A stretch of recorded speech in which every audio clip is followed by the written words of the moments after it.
1, 2, 3. Hello, everybody. Today is November 27th, and today we're doing social media and nonsense. Woo, I'm still alive. It's probably allergies. It's probably fine. Oh, We're, you know what? Oh, There's also one design story, I think. Oh, no. Yeah.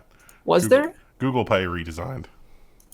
I don't remember where I put it. You got to go look at that. It's there Oh, somewhere. yeah, it's in there. It's the TechCrunch one, the green favicon. This episode of The News is brought to you by Linode. There's not enough good things we can say about Linode. They've got S3-like object storage now with SSL. We did some videos on that like 6 months ago. You should go check those out. Ryan did the video on WireGuard. We've got setups to do login with YubiKey.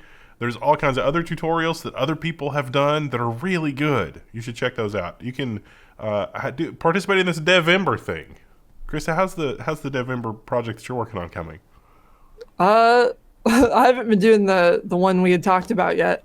Yeah, because there's a lot of issues, as it turns out. It's not. I might work on that this weekend. The other thing I've been working on just in my own time has just been SVG animation. Is it fun? It's not as bad as I originally anticipated, but it is interesting. Like animating a path, you have to know the exact length of the line, and I don't know. I will report back with more details as I continue to work on it. It's not as bad as I thought, though. Well, thank you, Linode, for sponsoring this video. Be sure to check out Linode for all of your hosting and development and all that. You might be surprised if you're doing something with Kubernetes or you're doing something with hosted virtual machines. You might be surprised at how fast and also cost-effective they are. Amazon is the, Mercedes-Benz level pricing of that type of a service, and you may be able to get better service. You may be able to get something even beyond a Mercedes-Benz for less money, because at least that's been my own personal experience. But also there's Devember, and you can work on your own developmental project and win some prizes, because we're giving away some stuff. Linode is giving away some stuff. There's a link to the Devember thread down below. You can read more about that, but you can have your own personal development project through the rest of 2020, because what else are you going to do? If you work for Facebook, you can complain that the company's asking them to risk your life, which is what our first story is. Gadget says Facebook moderators say that the company is asking them to risk their lives. They say Facebook's AI is years away from being effective, and these moderators have to go into the office. And that's bad during a pandemic. Not only about the pandemic, but they said that, if you remember, Facebook decided to go with the AI. Well, they mentioned that here. And they brought these guys back and they were like, hey, listen, don't worry. The whole murdering lizards and child pornography and stuff like that, the AI is totally going to catch that. You won't get PTSD from that anymore. And according to them, the AI catches almost none of it. You should hear Ron Howard's voice saying, that was not true. I don't understand, what possible excuse Facebook would have to have people come in right now, because this seems like this would be ideal work to be done remotely. It might be the nature of the material. You're not allowed to just broadcast that into people's homes. Yeah. What if you have a kid at home? When they come in to visit on their lunch break, and then they're like, "Oh, Dad, what are you looking at?" You guys have the best possible. No, let me go a lot darker for you. It's to prevent a situation happening where a moderator sees something so horrific that they whip out their phone and re-record it using their phone, and then pan the camera around and be like, "Look what I'm forced to watch in order to get paid," which will immediately go viral. That's probably true. It is probably just they probably check their phone in when they come into the building. Yeah, that is the only reason. They got an exit screen by a psychologist or something. That's the only reason that they don't work from home. That right there. And that's depressing. Speaking of depressing things, Reuters has an article about Twitter launching disappearing fleets worldwide. Twitter also had some other unpopular changes, like adding circles at the top because, hey, you need to tell your story on Twitter. No one liked that. No one likes that. No. I do not understand the appeal of the time-limited social media posts. I don't understand it at all. The Reuters article author went out of their way to try to explain that. And as I understood it, it was you have people like 90% of people on social media don't really participate. It's just like 10% are the attention whores or whatever. And psychologists, I guess, are saying that part of the reason for that is because it's so permanent. And maybe people might participate if they knew that whatever they posted was going to disappear in a day or so. But there's no such thing as that. If it's something that will piss other people off, they will screenshot it and they will share that. Well, yeah, but I mean, just, I don't know. It's like, hey, I'm going to have some spaghetti. Oh, I don't think that needs to be permanently memorialized on the thing that contains the sum of, all human knowledge, that you're particularly proud of the spaghetti that you were able to make for yourself last night. But it's probably more important than 90% of what's on Twitter.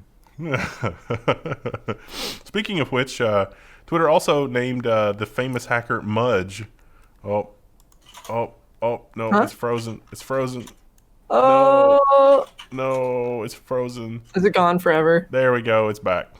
Hey, everybody. This is the Reuters article. Twitter names famous hacker Mudge as head of security. Mudge is the real deal. He has the professional pedigree. He knows what he's doing.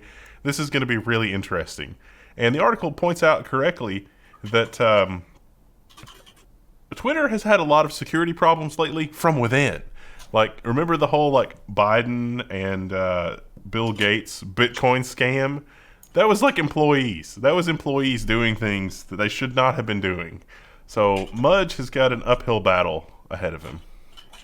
Do you think this headshot that they've got of him here in front of the flag, the way it's cropped, do you think that makes him look kind of like Tobey Maguire's slightly developmentally challenged brother? I'm not seeing it. He looks a little bit like the guy who was in Ex Machina in this photo.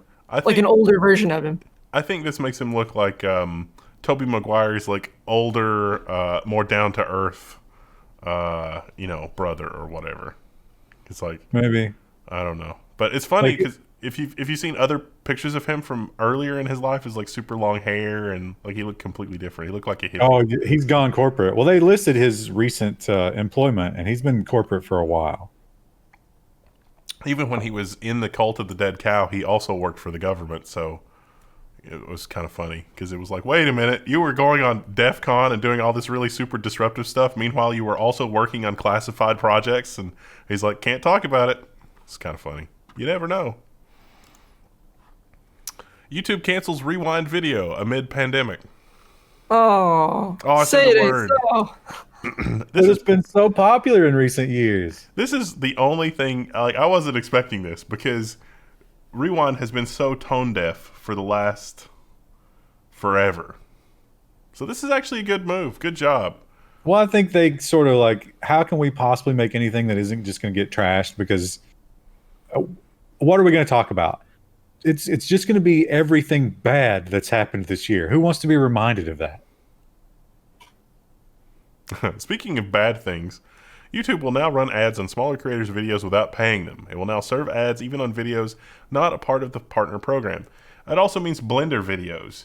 Remember Blender? The Blender Foundation has all these videos that show stuff about Blender and really amazing projects with Blender. Those are not monetized. And remember, it was probably been 6 months or a year ago, those videos were taken down. And the Blender Foundation was like, that's weird. YouTube deleted our videos. And it was because they got a lot of traffic, but YouTube couldn't monetize them. So they were like, we're not making any money on these videos. Let's delete them. And then it was like, oh, that was the Blender Foundation. Wow, they're going to get a lot of attention. Okay, let's reinstate them. So this is, from that edge case, this is the result. YouTube is like, you know what? We're going to run on ads on your videos whether you want to or not. Every day, the masses cry out for a replacement, and none are forthcoming. A couple have tried, but it's such a massive, massive thing to go against. Yeah, it's difficult. Check us out on Floatplane. Yeah, Floatplane has been On that really note. amazing in terms of infrastructure and video delivery. So it does take a lot to build something like that, though. You know what it doesn't take a lot to build? A Twitter clone. Parler. Parler is facing the same constraints conservatives fled on Twitter, Facebook, and YouTube. So this article on MSNBC talks about how people have been banned from Parler. And one of the more funny examples of that is the guy that actually owns Parler fighting the conspiracy theory that what is it? Soros owns Parler. This is a very, very. This is an opinion article, as it says at the top, but Mark Ambinder is really wearing his political affiliation on his sleeve with this one. Yeah. Get the impression he doesn't like Parler. Well, he's got a point that Parler is going to have to.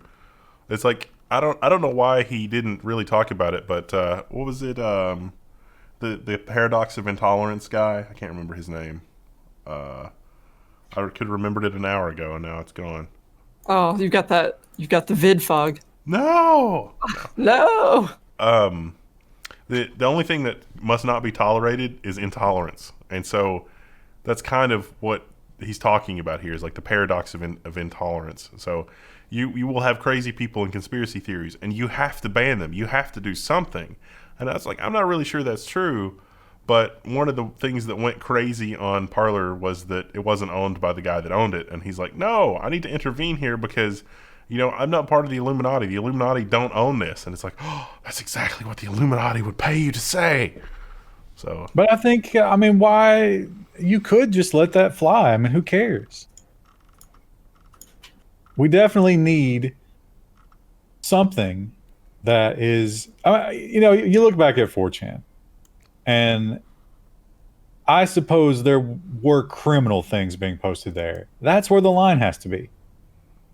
You move the line at all, then you're playing right at the same game as all the other guys. What's the point? I wish there was some kind of a thing to be like, oh, yes, this person is a crazy person. Let me just make a note here to myself. I've flagged them as a crazy person so that when I see their posts in the future, it's like, that's that guy from that other site that's a crazy person. That's called the unfollow. I'm friends with some of my family members, but I've unfollowed a couple during election season because of that. I clicked on a YouTube video, not realizing what the channel was, and now my feed is just flooded with Newsmax. But I kind of like Newsmax because if you watch Newsmax and then you go and you watch CNN, you see the two extremes. Yeah. And it's like, okay, none of this is true. But somewhere in between there is truth, and I can now look in between these two extremes and try to find what might be real. Maybe we need that for social media, right? We just need two social media companies that are unapologetically biased.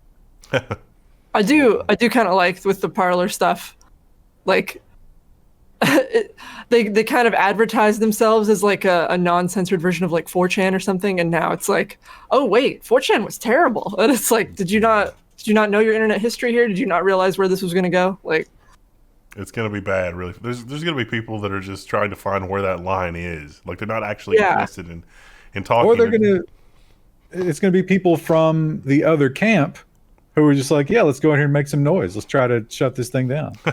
Yeah, people that are intentionally disruptive. Oh, man. I deal enough with that in daily life. Jesus. Not good. Speaking of things that maybe were taken out of context and or really deeply disturbing, depending on how you look at it, the Vatican has announced that they're investigating the Pope's Instagram account after model's content is liked. The story of the official Pope Francis Instagram account liking an Instagram model's schoolgirl outfit photo isn't going away. ooh, A little tone deaf there. They got a lot of Instagram embeds, this young lady down here, and she is something. it only showed me one. The rest were all like, view this on Instagram. No, just keep scrolling.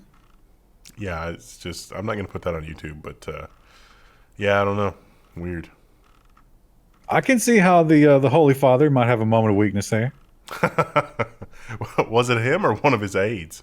Yeah, do you think he actually runs his own Instagram? Probably. Embarrassing either way. Probably not. Probably not. Probably doesn't run his own Instagram. Probably it was another one of those situations like we saw with that senator last week, where he was pretending to be the black gay guy or former senator or politician. The politician. Oh yeah. Probably another one. It's like, oh man, I was on the wrong Instagram account. Oh no. So Forgot to log out. Yeah, but what do you think happens to that guy? he gets a stern talking to. I think it might be worse than that. Yeah. Like, that's a pretty big. If your only job is to manage someone's social media and you do something like this, that's probably a fireable offense, right? Yeah, that's not great. But our next story, Krista, it's all you. It is. It's a design story. Google Pay gets a major redesign with a new emphasis on personal finance. I have not used Google Pay, so I can't speak too much to the functionality. It does look very nice based on the screenshots here. It looks usable. Only complaint, if you scroll down, there's a picture of a graph here in the middle of some of these mock-ups. If you include a graph in a design, always include a key to explain what each thing means, because otherwise it's just kind of a visual element and it's not really useful. I do really hate this because there's the lack of labels, and then you have to explain to somebody that's like you need to label the graph. I mean, I can suss out based on reading all this text that like Yeah, it's contextual. That's per week. Yeah, per week, but it's always nice to make it more clear, because I could see someone looking at this and the user is always stupider than you might expect, and being like, I don't understand this. But the whole point of this is Google Pay used to just be like, hey, show this to the barcode scanner and this is how you pay. But they added all this like management stuff. So this is all new. This is probably a competitor to Mint, if you're familiar with that, which was like a banking app that also kind of tracked your stuff like this. This looks really good. It's slick. Do you think Google will be more responsible? Sorry, what? Yeah, I didn't get that. Oh, I was going to say, do you think this will make people spend more responsibly? No. Yeah. So here's the terrifying thing about it. If you scroll down to, I mean, it's difficult to tell, but there's an animated image down there, and one of the screenshots that shows people. So are you like posting your financial stuff in some sort of social type setting? Nope. I'm gonna nope right out of that. I'm gonna assume that's a way so you could transfer cash to like friends. So like if you went out to eat and you wanted to go Dutch. It says Or, like, new pay payment for your or card. group. So yeah, I guess that does seem to sort of point to that. But I imagine it will let you share certain things too, right? Like, oh, I made rent this month. Good job. Bob earned an extra 1% on his 401k in the last 6 months. And it's like, ooh, Bob, what did Click you do? here to ask Bob to loan you money. I mean, that is exactly what it's doing. Uh, I do kind of like these things. So like my bank has like a feature where you can look at like graphs and stuff, and you can see what categories you spend the most in each month. Mine is almost always rent is the biggest, but I mean, that kind of stuff is interesting. I'm not so into the social aspect of it, but neat. You know what else is neat? This BMW wingsuit. Up and away. BMW designers' first electric wingsuit can fly up to 186 miles an hour. It can actually climb, but it's only got about, 5 minutes of power? Yeah, that's the big negative. 5 minutes. Yeah. So. Interesting though, they figured out that your chest is like the fulcrum point where you want thrust when you're flying as a human being. We always thought it'd be on our backs, but no. He doesn't look. They could have picked a better press photo. He doesn't look real happy. He's not smiling real big in this. He's like, ah! What he's thinking right there is, I'm not ready for the pictures yet. So they had another picture of it here somewhere. None of the pictures look real happy. They just kind of look, look epically into the sun. Yeah, it doesn't look comfortable at all. It's like, I'm lugging around 50 pounds of equipment here. Woo. I can't imagine, like, you got to put that horrible suit on, and then you got to trudge up a mountain for 5 minutes of fun. Not great. We've got a follow-up to something we reported like 5 or 6 episodes ago in our next story. Literally last week. Charlie Brown holiday special to air on TV, after all, in PBS deal. So we reported that it was coming to Apple TV only. Nope, PBS is also going to send it over the air. But only because there was such outrage. That's So good, people I guess. want their Charlie Brown. You think they'll actually watch it after they've gotten it now? No. Most people watch it. I mean, usually we watch it every year. This is an historic moment for our next story. The Wall Street Journal is talking about anime. The world is watching more anime, and streaming services are buying. Netflix has 16 projects in the works from its Tokyo-based team, and is and as the pandemic lifts demand. I think it's just because people have literally run out of stuff to watch on Netflix, and this is the least terrible stuff on Netflix.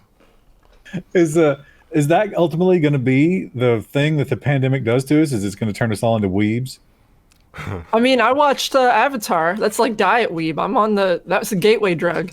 That might Into explain weebing. why it's avoiding. It's Japan is healthy now, so maybe that was the design of the thing all along. But what about Australia? They've banned this. They're the last bastion of freedom. Like you haven't been genetically modified by the thing, so you're exiled to Australia. So I don't know. Who else might try to flee but can't because he's not genetically allowed? It's Elon Musk says he most likely has a moderate case of the thing. Remember last week when we were reporting on his tweets? Well, this is the tiny micro progression of that. So I wonder if he's quarantining properly. What if you have to room with him at the FEMA camp? Oh, That would be funny. And it'd be kind of a great equalizer, wouldn't it? But what was the great equalizer of the greatest generation? There was something, I don't know. I think that would never happen because he would just go to one of the hospitals that he owns. It's like, no, this is mine now. So it's kind of ironic because he's one of the people that has sown doubt about the thing. But he still is, because now he's saying that the tests are not accurate. and I think he went and saw the Space Force folks. So there was like worry about that. He'd been in meetings with people in Germany, like, GG. Yeah, not a good situation. It was also not a good situation the other week in Montreal at the Ubisoft offices. Montreal police say that there was no threat at the Ubisoft offices after a hoax 911 call. So since the emergency services showed up, briefly it was in the news, it was all over Twitter, but it was just a hoax. Everybody was safe, nothing bad, mostly. I'm surprised this happened to Ubisoft and not CD Projekt Red. Yeah, really. I mean, that is kind of surprising. Has Ubisoft delayed a game or something? Sort of crazy. The next one, there's a LinkedIn job posting for a White House food taster. We're not totally sure if it's real. Does this date from a time when it's like, I don't know what to make of this. Yeah, well, why would you post that as a joke? Who would post that as a joke? Has that been a thing? Like, in 200 years? Like, has Well, they anyone go done that? through it. They go through the history here, and they say that it seems like maybe George W. Bush and Reagan had them. Wow. But they use the phrase corn pops, and that's like Biden's thing. So that might point more to it being a joke. I don't know.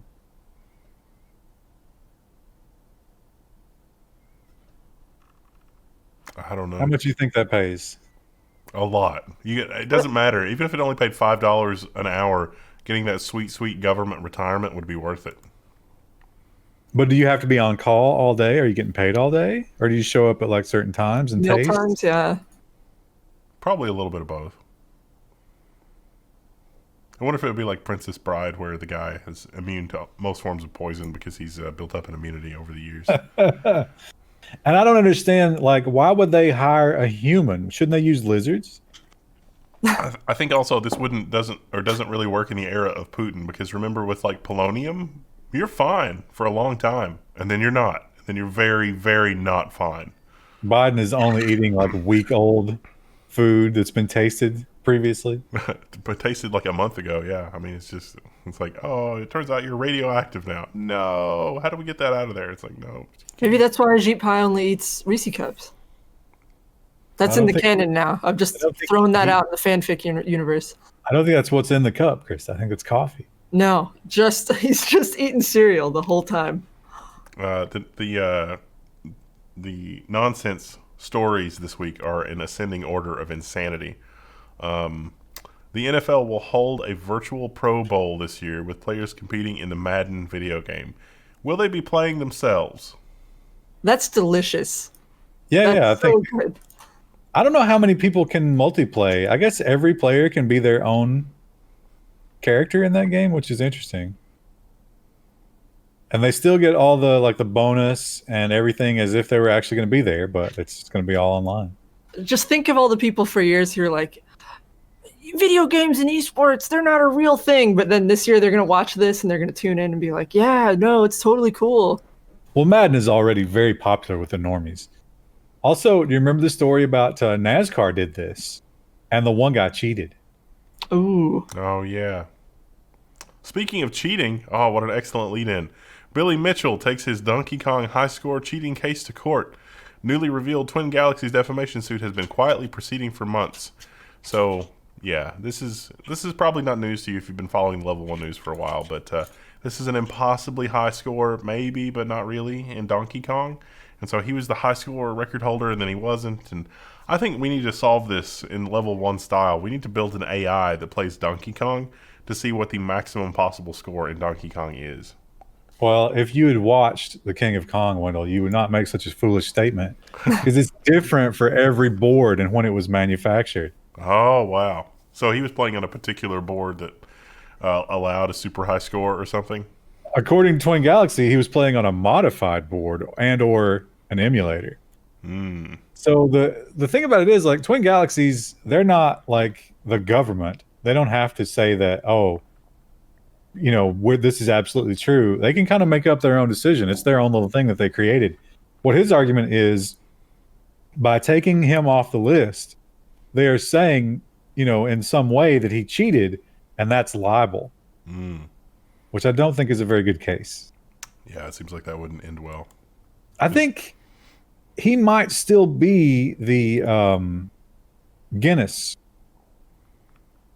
record. And it's only Twin Galaxies that doesn't consider him the best. But Twin Galaxies is like, in this world, it's the end all be all of scores. That seems like way more information about that than no one human being should ever know.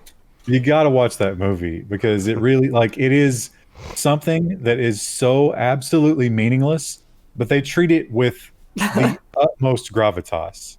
Wow. There's this great scene where this, like, you know, like super nerdy guy is just running around. They're having a convention where it's all just, you know, arcade machines. And he's running around, like, pulling on people's sleeves. It's like, there's going to be a kill screen. Tell everybody there's going to be a kill screen. It's like, that really means something to him.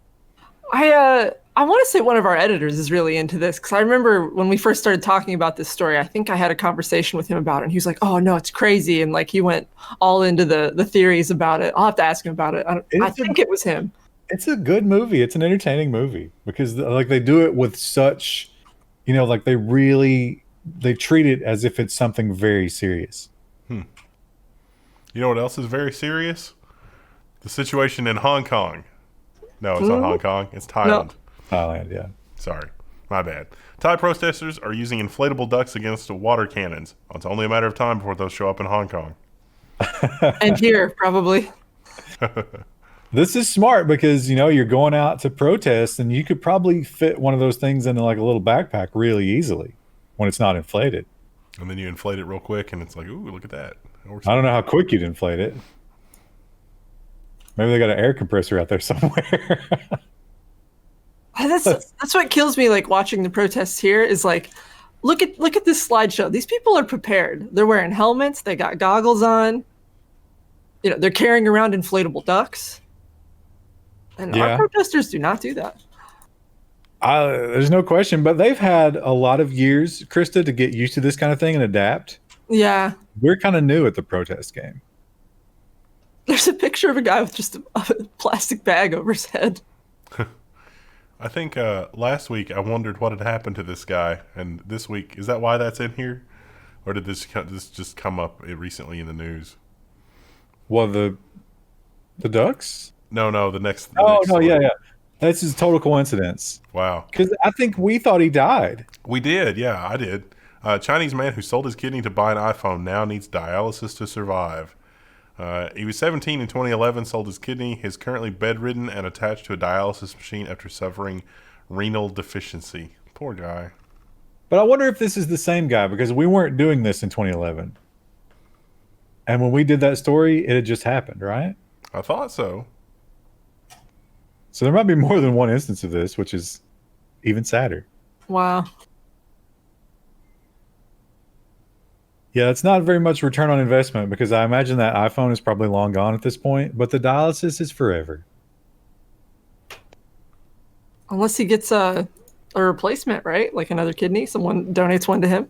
How ironic is that? Yeah. You got to imagine that he's still using that phone and he's like super depressed and it's just barely working. And then Apple comes out with that update that slows it down because the battery's worn out. And it's just Oh, It just so happens that his battery deteriorates at exactly the same pace as his other kidney. yeah. It's what a dark timeline. Oh, we got an iPhone 4 and an iPad 2. Wow. Mom demands babysitter pay hundreds for emotional damage after feeding kids chicken nuggets. as she should. Just people. Can you imagine what a nightmare? So this girl, she's 19 years old. She goes on, Facebook or Craigslist or something. It's like, hey, I'll come and watch your kids. And they don't. She points out, it's like these kids were angels. They did everything she asked. They were pleased and thank you. And she was like, wow, I want to really do something for these kids. So she asked them, she was like, what food do you want? I will give you any food that you want. And they were like, oh God, we need McDonald's chicken nuggets. And so she was like, all right, well, it's a little weird, and then she even paid for them with her own money. She was like, I want to treat these kids because they make my life so easy. And then the mom walked in on it. And turns out those kids are involuntary vegetarians. Well, that's not going to last much longer with one of them being 9. And the fact that they already are trying to source McDonald's any way they can. Yeah. So the mom claimed that she needed $600, $300 each for the emotional damage of the 2 kids. That just seems insane. This came up, I guess. It came up on Reddit, on the subreddit, Am I the Asshole? I love that subreddit. Nothing will make you feel better about yourself more than browsing Am I the Asshole? At least her children are well behaved, but at the same time, I have to wonder what lasting psychological damage those kids have. Well, if it meant that much to you, wouldn't you say something at the beginning? Yeah. Yeah, how do you miss that? Oh, by the way, we're a vegan household. No outside food. I guess they didn't have any meat in the house, but the kids clearly immediately saw an opportunity and they were like, please, we need protein. Well, and they're old enough that, like, they probably knew the rules and purposely were like, no, we want to go eat meat. I'm trying to think. I want to say growing up, it wasn't a vegetarian situation, but growing up, I can definitely think of a couple of times where somebody would be over visiting at the house, and it was soda. It was like, oh, I'm not allowed to have soda at my house, and it's like, well, would you like to have it? We got Pepsi and Coke, and it's like, you have Pepsi and Coke, and it was like, dude, you just slow down. You've had like 4 Pepsis, and he's like, I don't get these at home. So I definitely experienced that growing up. Yeah, but I don't know. What do you think the moral standing is in terms of forcing your children to be vegetarian? I mean, that's just about like anything else. I mean, Is not it though? necessarily. Yeah, like there's all kinds of like weird things that you eat that you find out later in life. You're like, oh, was that something that was like specific to my family? And like, vegetarianism is not the worst thing in the world. But these kids clearly don't like it. Yeah. Well, and they're at the age too, like at 7 and 9, that they can start having more of a say. So it's weird that You can still things can get weird in unexpected ways. Like my diet as a kid was not bad, but there were some things that were not right. And when I went to the doctor, he's like, well, let's just try to give you a multivitamin, because I was kind of short. And then they gave me like the Flintstones chewable vitamins, and then I grew like a foot in that year. So weird stuff can happen, not as a result of anybody's deliberate malice or deliberately being crazy, but just not understanding things. yeah. Well, there's a lot of arguments, and this will be an engagement comment. There are a lot of arguments that vegetarian, you do lack a lot of that stuff. Yeah. You have to be a lot more mindful about like where you're getting your protein sources. Yeah, not all the stuff is the same, because like the artificial vitamins are different. Like your body absorbs them differently than like when you eat. Are these are vegetarians, right, and not vegans? I feel like veganism is really hardcore. It's a struggle. Yeah, I I think think they said to get it. vegetarian. Yeah, vegetarian's a little bit easier, but still. I mean, the kids are old enough that they could start making a few decisions, especially in this case where it's like a social thing. Like, I know some families where they're like, we don't really give our kids sugar, but like they still let their kids trick or treat because it's a social thing. But you know what I mean, based on this story, do you think this mother's going to give them any autonomy? No. probably not. No, No. not if Here's- she had this sort of extreme reaction. Here's the ultimate question. Will these kids be allowed to get McPlant? Oh yeah, maybe they don't eat any McDonald's. Maybe it was just because it was McDonald's. You think if she'd done like some Tyson chicken nuggets, it would have been all right? No. She said it was absolutely because it was meat. Just meat. But McPlant is also going to be some garbage food. Yeah. But it's not meat, so maybe that's okay in the mom's eyes. There's gonna We be a should lot- really, we should have this OP, text the mom and be like, if I had got them a McPlant, would that have been better? This is definitely this week's angry commenter engagement challenge. Man. They're all typing. Can you guys hear that? Hey, it's Good good. sound. Engagement, it's good for the algorithm. Thank you for engaging. You filthy vegetarians. Now go back under your rock. She More wants some power to them. I don't know that I could do it, but I'm fascinated by people who have that kind of willpower. Well, that brings us to the end of that. A happy Thanksgiving, everybody. Remember, the news is going to be weird next week. Go work on your Linode project and let us know what it is, because you can win stuff. All right. We'll see you next All week, right. probably. Hopefully. Bye.